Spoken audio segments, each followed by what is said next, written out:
The Climate Vulnerable Forum has always been the moral voice that lifts the ambition of parties in the UNFCCC, committed to climate justice and to demonstrating courageous leadership.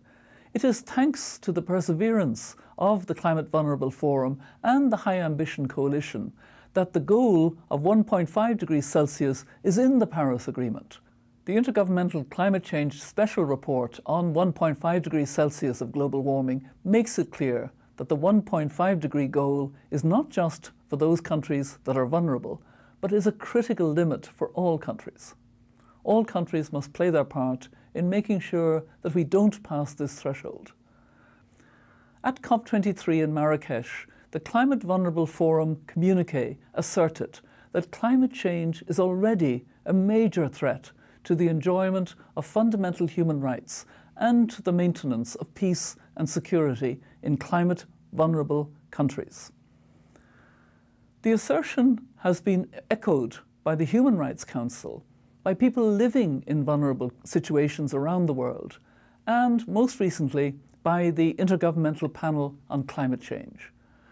As the parties to the UNFCCC prepare to ratchet up their ambition and implement their nationally determined contributions, it's critical that they do so in a way that protects and respects human rights and guidance given to the Paris Climate Agreement countries who have identified capacity gaps in relation to the ability to design and implement rights-based, people-centred climate action.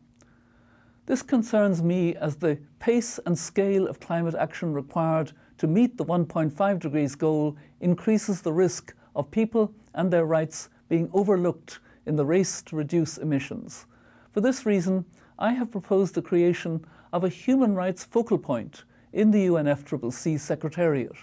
so that it has the expertise needed to strengthen the capacity of parties to incorporate human rights into their climate action. The opportunity that Katowice presents to put us on a climate-just pathway to 1.5 degrees Celsius is immense,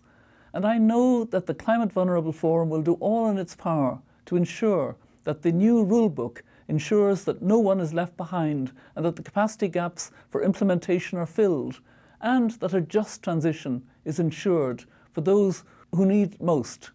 With the Climate Vulnerable Forum continuing to lead the way on climate justice, I don't doubt that we will be able to craft a world to present and future generations, and that it's livable and sustainable.